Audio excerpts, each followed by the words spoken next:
Dr. William Schoenl, welcome to Shrink Wrap Radio. Thank you. I know you've encouraged me to call you Bill, but since on the show I'm calling myself Dr. Dave, I figure I should get equal time. So I'm really pleased to have you on the show because your book, which you co-wrote with your wife, Linda Schoenl, addresses something I've always wondered about. And let me just I've got the book right here. I can show it to people who are watching us on video. It's a slim volume, but very important and meaty nonetheless. It's titled Jung's Evolving Views of Nazi Germany from the Nazi Takeover to the End of World War II. But before we get into your book, let me back up a bit and ask about your background. You're a historian, right? Yeah, I have a PhD from Columbia University, and I taught modern European history at Michigan State University for 45 years. Wow. I retired in 2013. Yeah, a long time. And you co-wrote this book with your wife, right? Right. And how and when did you and your wife get interested in the Jungian world? I assume you are, since you wrote this book. Right. I became interested in the 1980s when colleagues of mine at the Department of the Humanities, I was in the Department of Humanities at Michigan State University at the time, were interested in Jung. And they got me interested, and I became quite interested. In 1991, I was on leave for a term. I got a leave and took some courses at the Jung Institute in Küsnacht. And after that, I began research and writing on Jung and published a couple books on him. And then I was on sabbatical in 2007, and my wife and I began research on the present book. She helped me with the research and the writing and the editing of the book. So I take it neither of you have been in Jungian analysis? No. Okay, but you did go to Küsnacht and did some study there. That sounds delightful. So when did you two decide to take on this book project regarding Jung's views of Nazi Germany? We decided to take on the research project in 2007, and then it became a number of articles that we wrote and published. Some I did by myself, some with another person, some with Linda. And it wasn't until last January that we decided to make it a book. Uh-huh. And so we wrote the epilogue to the book. We rewrote the other parts and submitted it to Chiron, and there it is. Yeah. So what was behind that decision, other than the fact that, I don't know if there was something other than the fact that you had these articles laying around, or was there something else prompting you to get it out there in a book? Well, it seemed to me a nice way of bringing all our research together. And secondly, it would get it out there. So I think those are the two basic reasons. I think it makes it more readable to more people when it's in book form than simply an article in a journal or series of articles in journals. Sure. So once again, the full title is Jung's Evolving Views of Nazi Germany from the Nazi Takeover to the End of World War II. How were you able to do the background research these many years later? And did you encounter any challenges as you tried to research this topic? Yeah, those are two good questions. One, I had already done the background when I began my work in Küsnacht in 1991. I had begun research and writing on Jung. And I recall at the time hearing the question, was Jung a Nazi sympathizer and anti-Semitic? And in 1991, I thought, no, of course not. He's not a Nazi sympathizer in any way, and not anti-Semitic in any way. And then as I began studying the question more, I realized it was more complicated than that. So that began my looking into research into the question. And I included some of it in my book on Jung and Mary Mellon, J.B. Priestley in 1998. And in my book, Major Issues in the Life and Work of C.G. Jung in 1996. So I've been interested for a long time in the background to it. Mm-hmm. Would you say your book breaks new ground in understanding Jung's attitudes and behavior during that time? Oh, absolutely. I think it shows that, number one, that in Nazi Germany's first year, that he was somewhat unwary of the Nazis and made some anti-Semitic statements, occasional anti-Semitic statements, and I think the book documents that. And then I think in spring 1934, he went through a transition in which he became warier of the Nazis and of anti-Semitic statements or statements that might seem anti-Semitic. And thereafter, he became increasingly warier of the Nazis. I think the book shows all that. Yeah, it does. You just gave a capsule summary of the whole book there. Yeah. Your book takes up the story, as you say, in 1933. And there were two things at issue, which you've already mentioned. Was Jung sympathetic to the Nazi regime?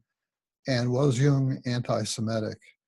And I'm really happy for your book because, as I say, that's something as a person who's long been very enthusiastic about Jung's work, and I've interviewed quite a few Jungian analysts in this forum, and I always kind of look up to them because they tend to have a lot of erudition and to have been deep students of mythology and symbols and other things like that.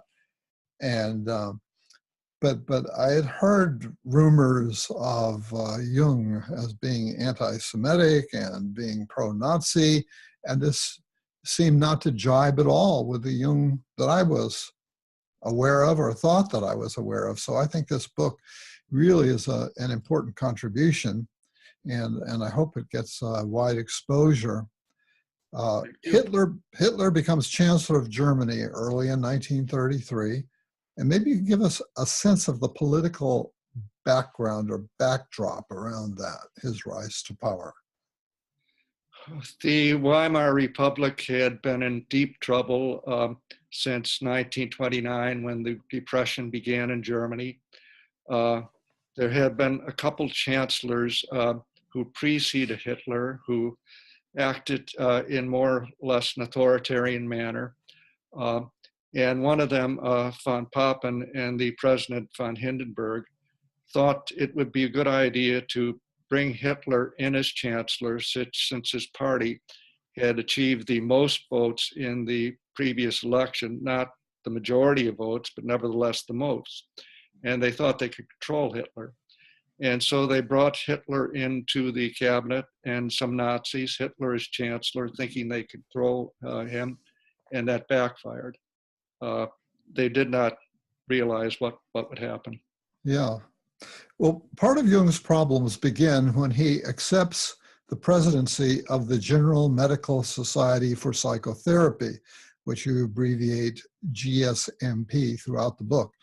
What can you tell us about that society at that time that he became president? The previous president had resigned. He was German, and he realized that it just wasn't workable for him to remain president with the Nazis tightening the screws on psychotherapists in Germany. So some people began to look to Jung as a neutral source, being Swiss, and Jung was vice president of the association, as someone who could take over the helm with being acceptable to all sides and without being under the control of the government of Germany. At least that was the feeling of others who were not pro-Nazi within the psychotherapy community in Germany. So for these reasons, he was elevated to that position. It was a rather natural succession anyway. He was vice president and became president. Okay. So on the one hand, Jung recognizes early on the archetypal element in the Nazi frenzy, but initially he seems undecided as to whether it bodes for ill or good. So he's kind of trying to keep an open mind. He is. Anything more you want to say about that particular part of it? Yeah, Joseph Henderson, who became a noted Jungian psychologist later, was studying medicine in London at the time, in early 1933. And he writes Jung and asks Jung what he thinks of the new Nazi government. And Jung responds that he's uncertain where the Nazi movement is tending. He doesn't know. It might bring some new thing of value into the world, or it might just carry off people to their madness. And that's where he is in early 1933. He doesn't know where the government or the movement is tending, and that's where many people were in 1933. Yeah, yeah. One of the people in the account is a Matthias H. Goering. Yeah. And so I immediately, I went, wow, is he related to the infamous Hermann Goering? Yeah, he's his cousin. I went to Wikipedia and that's what I saw. And furthermore, I saw that Matthias Goering was a psychiatrist trained in the Adlerian approach and a high-ranking Nazi. Mm-hmm. Mm-hmm. Well, what was it about the Adlerian approach that made it appeal to Nazis? Maybe the emphasis on power. And I don't know that closely, but I would think it's the emphasis on power that would be of appeal to the Nazis. I think in the book you also mentioned something about community feeling. Mm-hmm. Okay. I'm not deep on Adler either, so it's been a while since I looked at Adler. You report that Jung said, or was reported to have said, some unfortunate things early in his tenure as head of the GMSP. I don't know if you have those at hand or if you can remember them. Maybe you can give us a sense of them.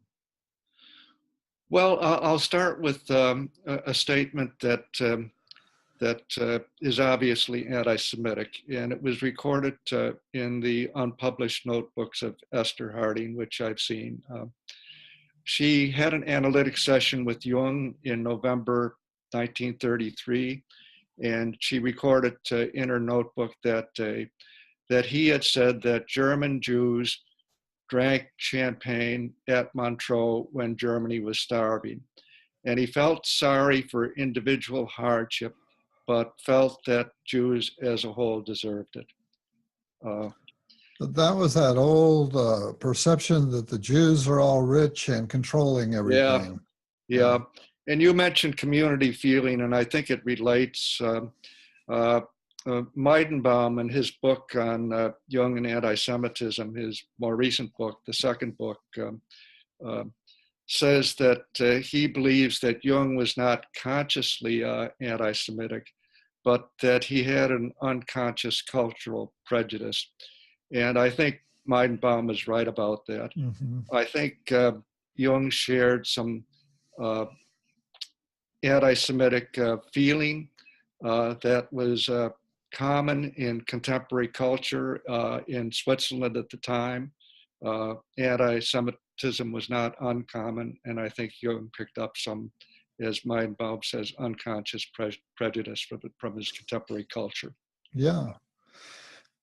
Another major dynamic that you examined was that Freud and his psychoanalysis were seen as a Jewish psychotherapy. And Jung made some references to Jewish versus Aryan psychotherapy. Oh, that's very interesting. There are letters of Jung to Wolfgang Kronefeld, who was his assistant in Germany, in Switzerland, and then left to become a psychologist in Berlin. And the letters to Kronefeld that are of particular importance in regard to this are December 1933 and February 1934. And there Jung writes of, he asks in the first letter, Kronefeld, to write an article contrasting Freud's negative, quote, Jewish psychology with Jung's psychology, supporting Jung's standpoint. And in the second letter, the letter to Kronefeld in February 1934, he speaks in favor of the German government suppressing what he refers to as public preaching of Freudian psychology in Germany, and again uses the term Freudian Jewish psychology. Now, the letters smack of anti-Semitism, and this is additional evidence beyond the letter to the record in Harding's notebooks at the time. These three evidence then I think point strongly, and I think are sufficient evidence that he did make some anti-Semitic statements at the time, and one could cite others. This is early on, the first year of Nazi Germany. But there's a second important point here, and that is that Jung wanted to promote his psychology, that is Jungian psychology, in Germany. And these two letters to Kronefeld are clear evidence that this is what he wanted to do. Yeah, that to me was a very interesting dynamic that maybe we'll discuss some more as we go along. So in addition to Jung's anti-Semitism, unconscious anti-Semitism at the beginning of this period, on the other hand, you report that Jung took an active stance toward the GSMP becoming an international organization, yes, rather than one dominated by Germany. Exactly. He didn't want it to be under the control of the Nazi government, and he didn't want it to be under the control of Germany. Exactly. Yeah, and I believe he explicitly insisted that it should be open to Jews. Do I have that right? Yes, you do. Absolutely. Mm-hmm. He worked this in. He wrote new statutes for the GMSP in 1934 to make it really an international organization. And in the new statutes, he included a provision explicitly that would allow Jews to become members of the international society without being members of the society in Germany, where they would not be welcome or would be expelled or subject to all sorts of restrictions. Mm-hmm. You also report that Jung's unconscious attitudes were counterbalanced by various friendships with Jews and I think clients as well, analyzans probably, and particularly his relationship with Erich Neumann, a Jewish protege who wrote a powerful letter to Jung calling upon him to become aware of his anti-Semitic attitudes and to go beyond them. Can you take us through that? Yeah, that's very interesting. Jung had many Jewish clients, patients, and many who he developed friendships with as well. And so this is one side of it, alongside the unconscious cultural prejudice.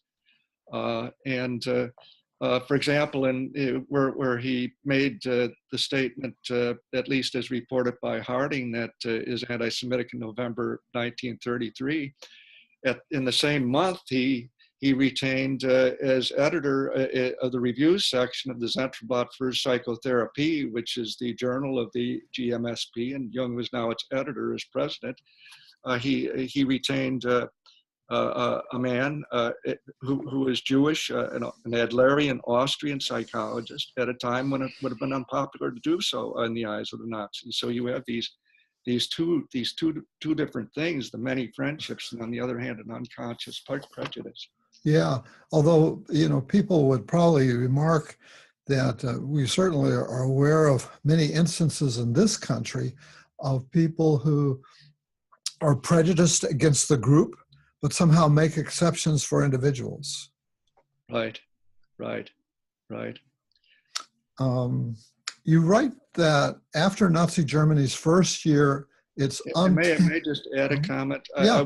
I wouldn't say that Jung was prejudiced against Jews as a group, not at all. I would only say that he made some occasional statements, anti-Semitic statements, especially in 1933. He became aware of this. He later did not make such statements.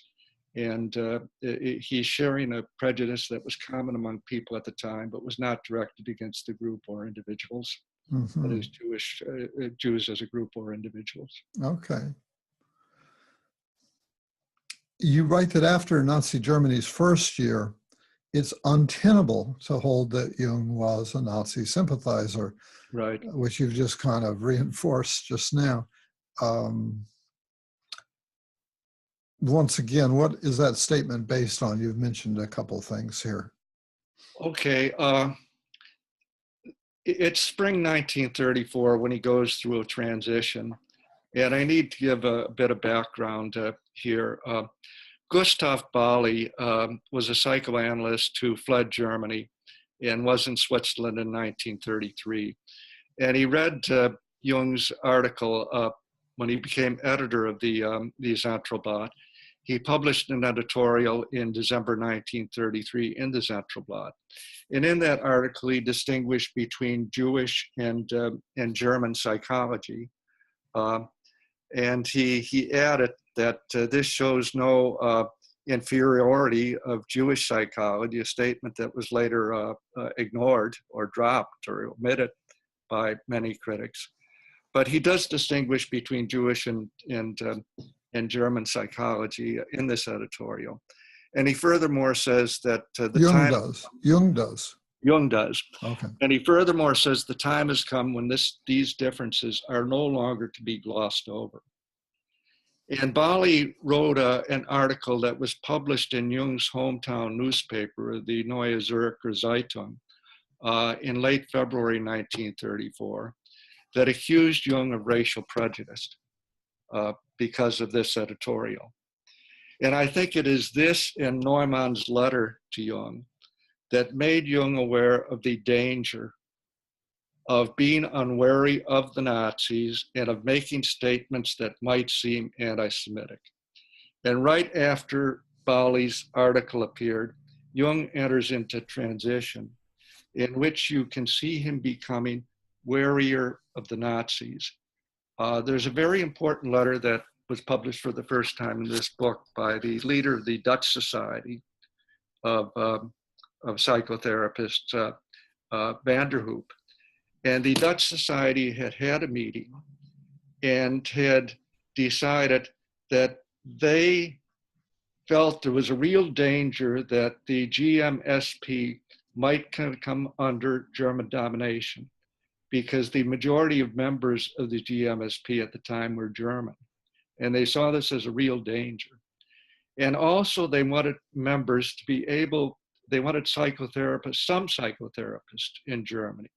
And they had in mind, in particular, Jewish psychotherapists. They wanted them to be able to become members of the GMSP, of the international GMSP, even if they could not become members of the German section. So they told Jung these two things were important to them. Jung read Van der Hoop's letter, and he responded, yes, first of all, I'm working on new statutes, and I think this is probably when he really began to seriously write those new statutes after Van der Hoop's letter. And he said, I'm going to write new statutes for the international GMSP, and they will contain a provision allowing people to join as the international GMSP without being members of the German section. And secondly, there's going to be a provision in these statutes that provides that the heads of the GMSP, that is president, vice president, et cetera, will not be elected by the membership at large, because if they were, that would mean that it could be German domination. Most members are German, but we are going to provide that the heads, the president, vice president, will be elected in a representative assembly. And in that representative assembly, any possible German domination can be paralyzed. Mm-hmm. Yeah. You also mentioned that Jung perceived the Nazi movement as archetypal. I'm sorry, but then I could go further, and there are other things. April 1934, he writes a letter to Gustav Heyer, who was a psychotherapist and a friend in Germany. And in November, you mentioned Goering, Matthias Goering, the cousin of Hermann Goering, who is now head of the German section of the GMSP.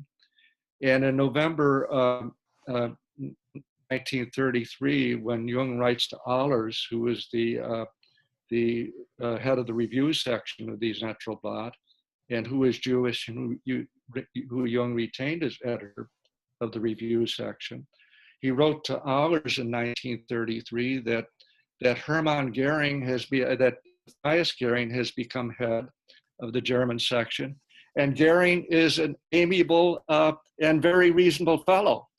He looks forward to their cooperation. And then in April 1934, he writes to Heyer that Goering's motives are so obscure that he cannot rely on Goering. The contrast in what he writes in first year Nazi Germany and during this transition in spring 1934. And again, the contrast to what he says about Freud in the letters to Kronefeld in December and February 33 and 34, that is still during Nazi Germany's first year approximately. And then he goes to the Bad Nauheim Congress of the GMSP in May. And at that Congress, besides getting through these new statutes, he gives a lecture in which he praises Freud as a psychological pioneer who put forward the first medical theory of the unconscious. And some Nazis are angry at this favorable reference to Freud. But again, the contrast, because what he says, the negative things, the letters to Kronefeld in Nazi Germany's first year, and what he says toward the end of this transition in spring 1934, just striking. Yeah, yeah. There are several mentions of Jung's archetypal views of what was going on with the Nazis. And in particular, you mentioned that he came to see archetypal significance in the symbol of the swastika. Maybe you can tell us about that. Yeah, the swastika on the Nazi flag, for example, moves in a counterclockwise direction.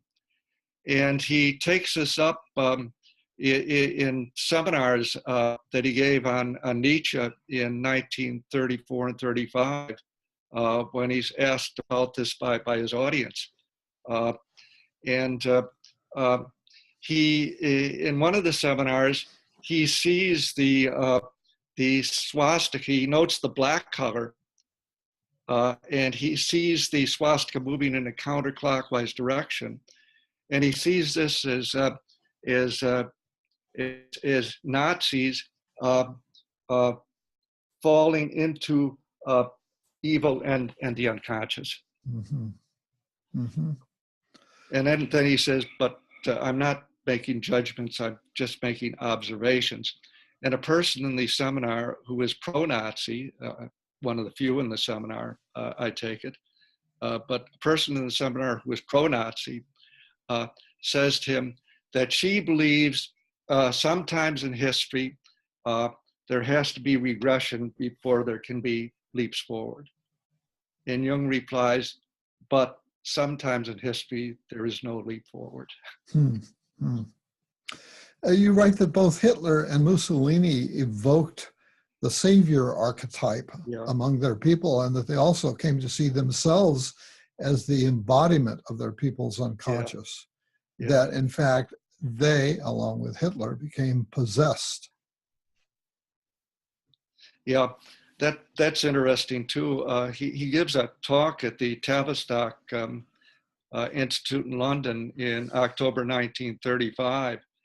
And in the talk, he says that people in Germany and Italy are developing a savior complex, and they're projecting the savior archetype on Hitler and Mussolini.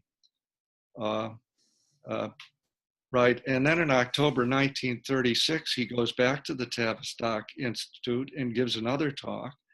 And in this second talk, and this illustrates how as time goes on, he's becoming increasingly warier of the Nazis. In the second talk, he's much more strongly negative, speaks much stronger negatively about the Nazis than in the first talk in October 1935, although there he's already negative.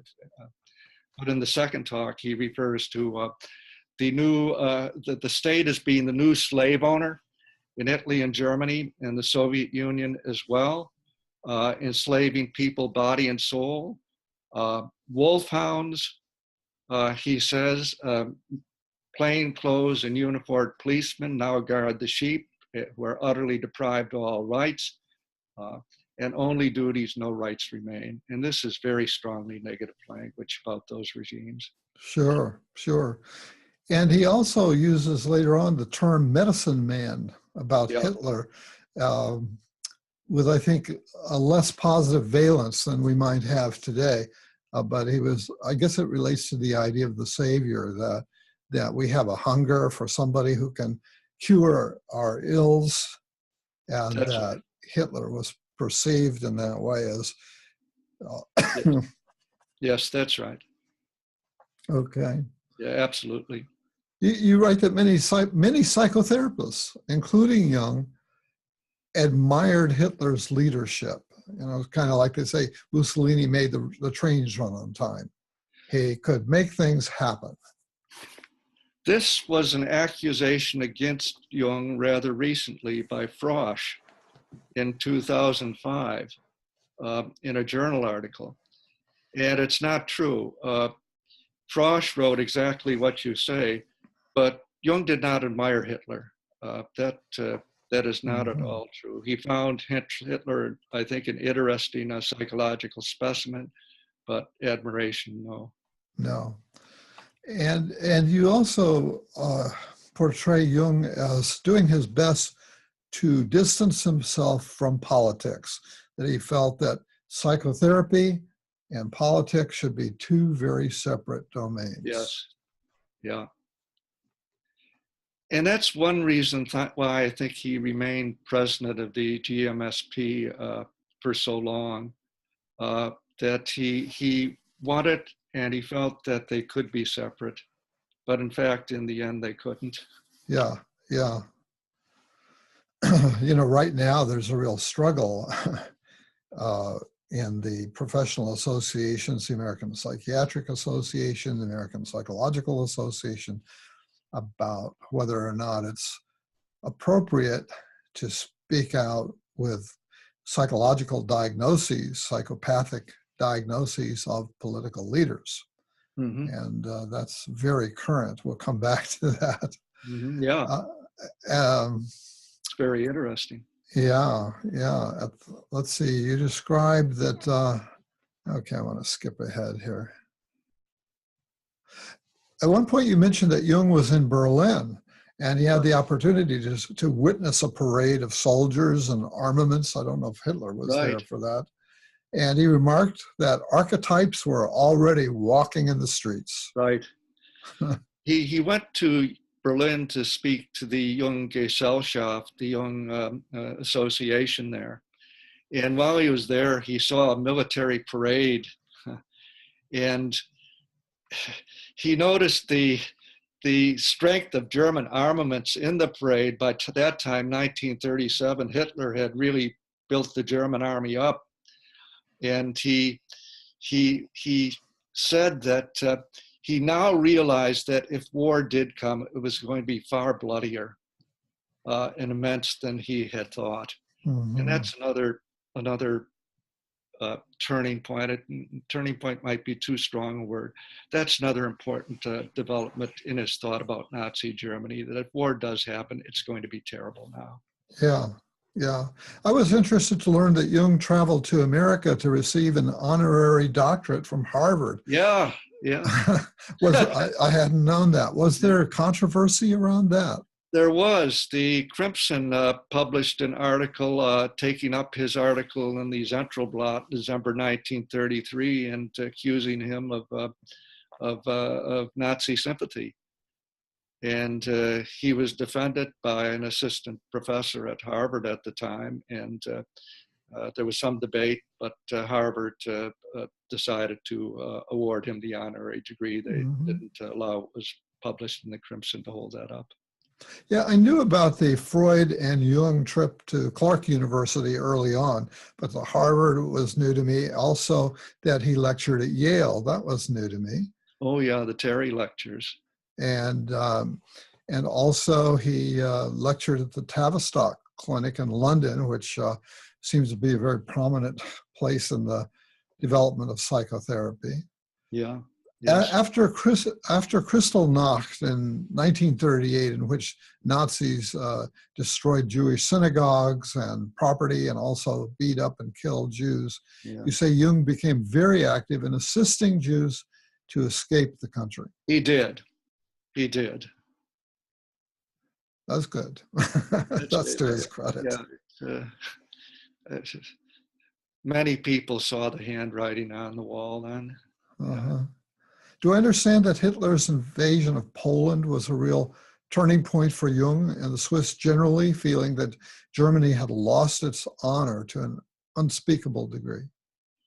Yeah, Jung now, with World War II having begun with the invasion of Poland, Jung now becomes anti-Nazi in things that he says. So whereas before, as president of the GMSP, he's trying to he'll say things that are negative about Nazi Germany sometimes in lectures and speeches, but publicly, I think he's not trying to take an anti-Nazi stance. He's trying to remain neutral and hold this association together. But with the war coming, no, now he becomes very strongly anti-Nazi and will speak like that openly in letters, et cetera, to friends. He even moved his family to the Swiss Alps, fearing that Germany would possibly invade there was a real Switzerland. fear Germany might invade Switzerland, and the Swiss were prepared to sacrifice the lowlands in Switzerland, and were building up military defenses in the Alps. And Jung moved his family to the Alps, right? And you also write that Jung was especially distressed by the London bombings because he had spent significant amount of time there at the Tavistock Clinic and so on, and that he almost felt it as a second home. Yes, exactly. Yeah, he said he felt as if his own homeland had been bombed when London was bombed. Yeah. I was particularly struck by Jung's 1942 observation that the continent vibrated with rumors and lies, and it was nearly impossible to tell true from false information. That sounds very contemporary.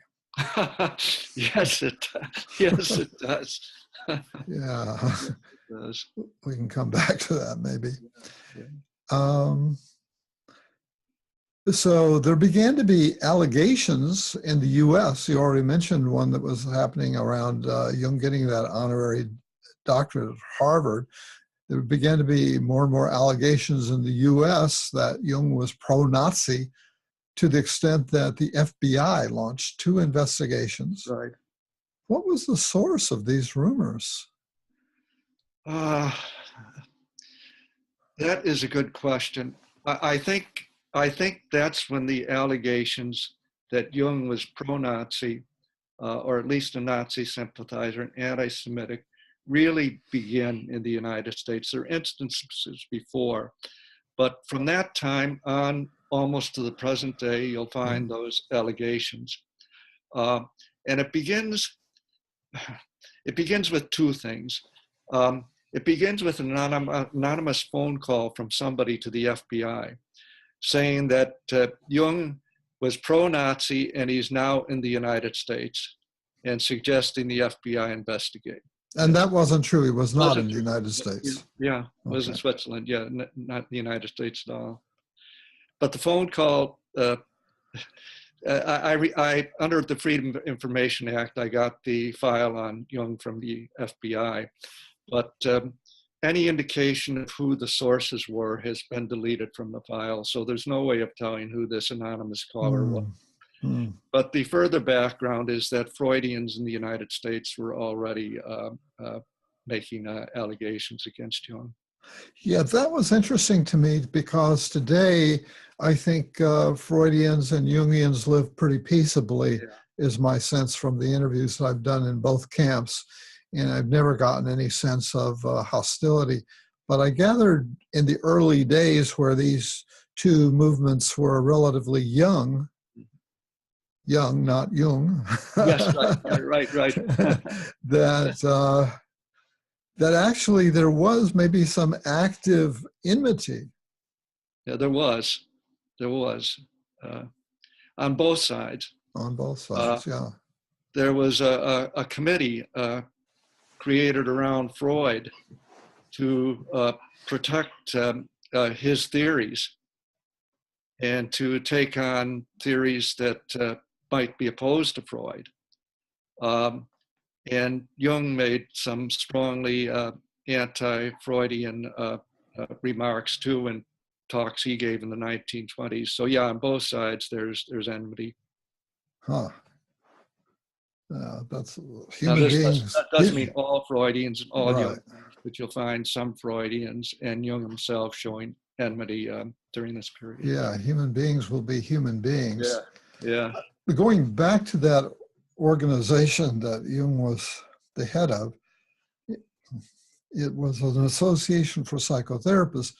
Were there any other sorts of psychotherapists other than Freudians and Jungians at Well, that there point were in time? Adlerians. So that was a significant enough school to be considered separate. Yeah. Yes. Uh-huh. Yes. Interesting. Yeah.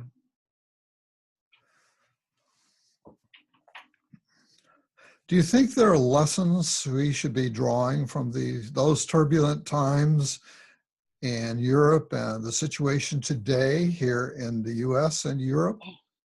That's a good question. And I have not actually reflected on that. One thing I might say. You mentioned the reference in 1942 about the difficulty in determining what is true and what is false information. Right. And one thing I might say is that I was once asked, and this is just very personal, it's only my own slant, my only point of view, my own opinion, but I was once asked by students in class what TV sources they would recommend to learn about the news. And I said, none of them. I said, only PBS News at the time. Jim Lehrer was the head of it. And I said, only PBS News with Jim Lehrer, and BBC World, not BBC Britain, which in my opinion has gone downhill, but BBC World. Today, if I were asked the same question, to be honest, I think PBS has gone downhill since Jim Lehrer's time. And I've watched BBC World at times lately, and I don't find it as reliable as it used to be. So if students were asked to ask me the same question today, I might say, do not rely on TV news. Read widely and don't read any one source. Yeah. And I think this is part of the problem today. People relying on pro-Trumpian sources or anti-Trumpian sources and not reading various sources and independently making up their own minds for themselves. Yeah. I have a sense that what we see happening in Europe and here is looking for the strong man archetype. Yeah. The kind of the hero, the medicine man, the savior. It feels like there is a rebirth of that. I think so. Yeah. I think so. I try not to take political sides. Like Jung. Yeah. Me too. I try to be apolitical, but as Jung was forced into a corner, it feels like we may be forced into a corner as well. And it depends on the issue. On certain issues, I'm liberal. On certain issues, I'm conservative. I try to be independent. But and that's right. One has to come to some opinions on Trump and the Trumpian administration. Right. Yeah. And on their critics as well. What you said about the news, it's interesting to me that did not motivate your writing this book. I thought the book, I thought, whoa, this is a timely book. but that wasn't really your impulse. No, it wasn't the impulse, wasn't the motivation, no. And particularly when I encounter the thing about the rumors and the false news and so on. And today, we're hearing this term, the fake news, and we're seeing the news attacked. it's so I'm not going to try to push you any harder than I have. As we wind down here, are there any last thoughts that you'd like to leave our listeners with?